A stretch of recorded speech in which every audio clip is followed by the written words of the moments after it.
A few moments later. My vlog. Half price lang. Half price na. Half price. Boom! Ew! My goodness! Ang lakas ng lola mo talaga!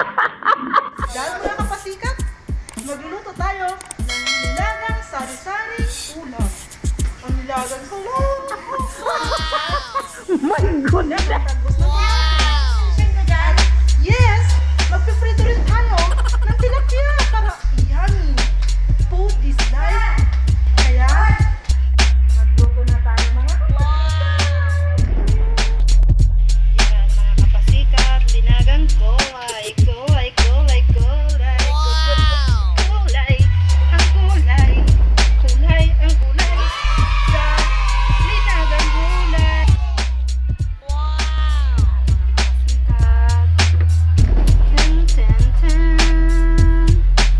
Ang okra na masarap kainin. Diyan, kailangan natin maging healthy living kasi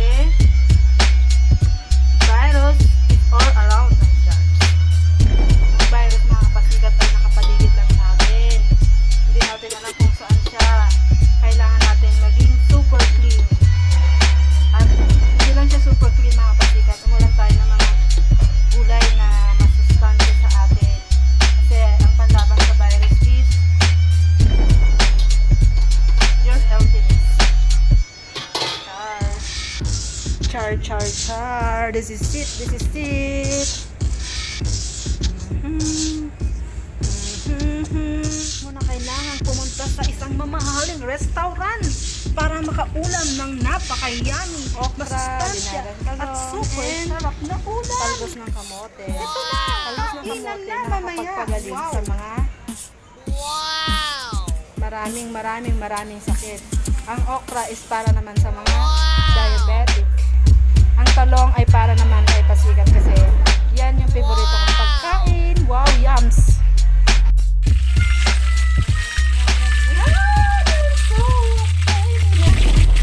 Excited mga kapasikat.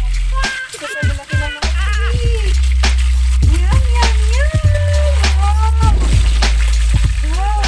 Nakita nyo na yung reaction ko pag-play ng mga pasikat habang ilalagay ko yung isda. Wow, super. Lagi na lang isda ang ulam.